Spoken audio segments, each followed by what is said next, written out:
Hello, welcome to this episode of Don't Perceive Me, episode 3. This is Christina. I'm here sharing my personal experiences and reflections in real time in my journey of exploring a late diagnosis of autism and ADHD. I'm about 16 months into that journey at the time of this recording. A huge challenge of mine is being perceived by others, hence the name for this podcast/audio blog. I do at times talk specifically about the challenges for me of being perceived, which is a fairly common autistic challenge. Though today I will not be directly reflecting on that subject. Today I am sharing on the topic of why don't I talk to my friends anymore? Okay, so this is quite hard in some ways to talk about. It is very topical for me. There was a time in the fairly recent past where I attempted to participate in many social things, such as having conversations, visiting friends, staying with them, attending social events, etc. And while it was often still hard in certain ways, at least I was able to pull it off, to tolerate these experiences, and even feel like I was making good connections at times. I worked really hard at this, and perhaps I accepted that my discomfort in all social encounters was just normal or just something I would have to accept. Something happened with my diagnosis and realization of autism, which was that a lot of things began to make sense to me that had not made sense to me before. I began to understand that my lifetime of struggles in social situations had a reason. This led me to realize that I had been doing this social masking all the time in order to survive and tolerate all of my friendships and relationships and all social encounters from the most surface level to the deepest. That socializing in the way that non-autistic people do was so exhausting and effortful for me. I had mastered the art of blending in and fitting in and camouflaging. I didn't realize how much effort it was taking. Once I began to understand how autistic brains are wired, how my brain is wired, how communication and neurotypical social interactions just happen differently in my brain and in my nervous system and take a lot more effort and are not natural for my brain. I saw how I had survived my life by doing this social masking at a master's and doctorate level with intense commitment. I also experienced that I could no longer continue to make myself do this in the way that I used to.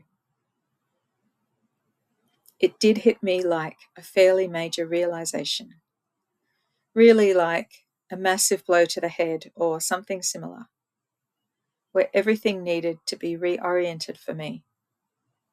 It also caused me, unavoidably, to reflect that parts of my real self had always been hidden and disguised, and that I wanted to be an authentic person all the way through. I had not been a deliberately dishonest person. On the contrary, I have wanted to be real and genuine.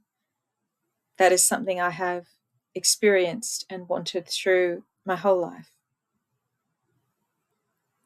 So now, I think I'm living in a phase, probably more than a phase.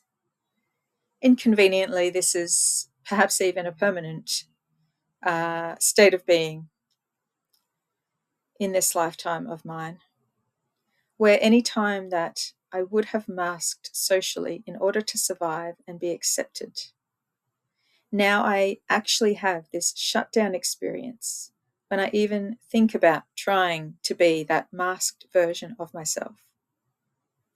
It makes things awkward. but it is now unavoidable. Once you know and see and realize you have been masking, it is really hard to keep on doing it. Though I still often fall into it without meaning to. Whenever I need to be in any social situation, I do pay the price almost immediately.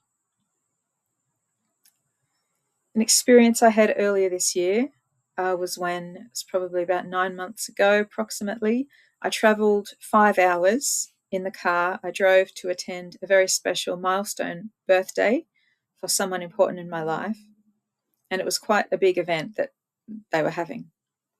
I stayed the night down near the venue, and then I travelled 5 hours back home the following day. Although I tried to make the experience as gentle for myself as I could, when I got back home, I literally had what I now know is described as an autistic shutdown. I won't go here into all the details of what an autistic shutdown is, just because it is quite involved to understand it all. Hopefully, at another time, I might be able to do that. So, for 3 days after getting home from this trip, I experienced different symptoms. I guess some of the most notable ones were this intense brain fog and just a verbal shutdown and no capacity at all to really communicate with anyone about anything, to face any people. I had an inability to do just about anything other than sit in a chair or lie down on my own with no people around me and just wait for whatever it was to pass. My nervous system just felt like it was in shock. I reflected during that time, as you know, a little bit. It was hard to reflect while I was in it, but as I came out of it, I reflected on the overall experience of what had happened to me. And one thing I realized was that I needed to accept in myself from that moment on, really, at a deeper level than I had previously, that I no longer had the capacity to do this virtuosic level of social masking that I used to do. And that was actually destroying my health to try to do so. Masking was actually making me sick and was now unsustainable for me.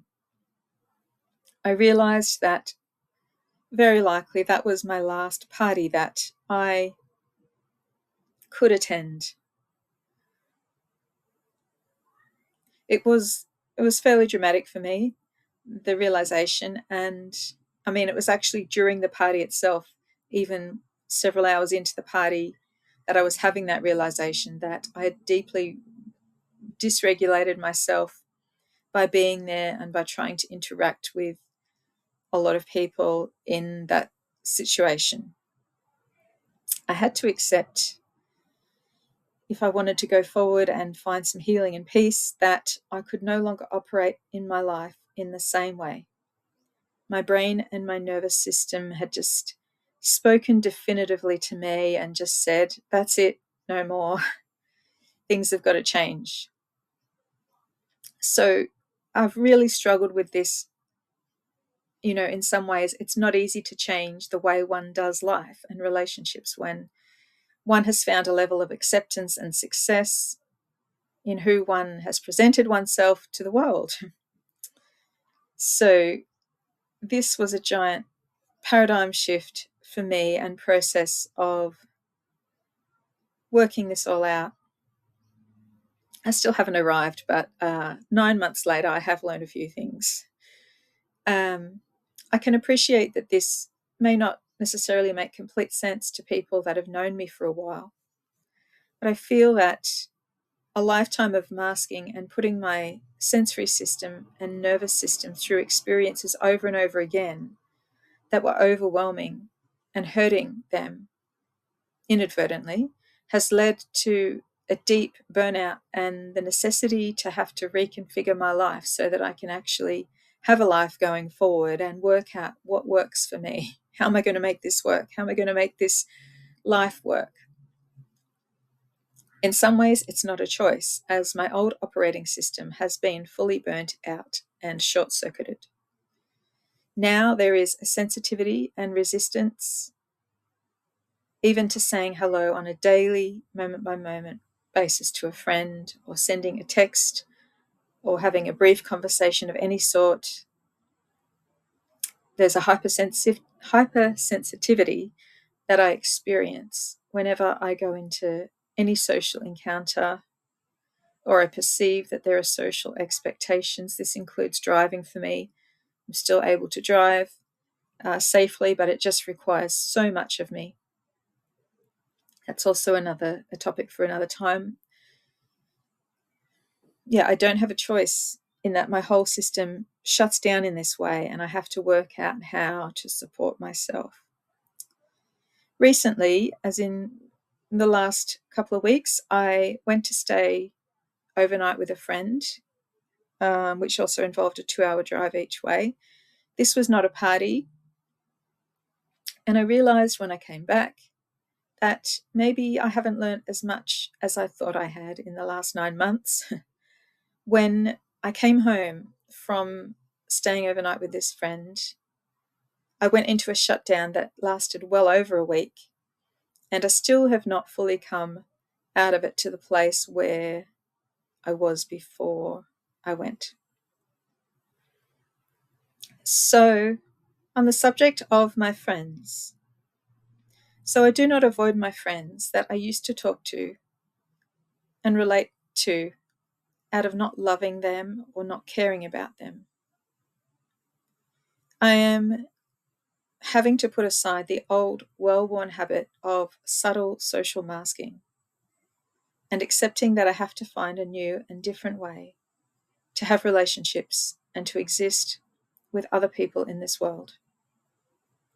Right now and ongoingly, I send love to all the dear people who are my friends, even if for them it is challenging to understand me or communicate with me at this time and going forward. I genuinely appreciate any efforts to understand me that some of you have made, and your ongoing love and support and understanding are also something I genuinely appreciate. Well, that is where I will leave my thoughts for today. Thank you for being here with me as I've shared my thoughts on why I do not talk to my friends anymore.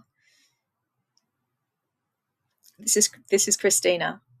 These have been my thoughts in this space where I share aspects of my journey as authentically as I can as a late diagnosed autistic person.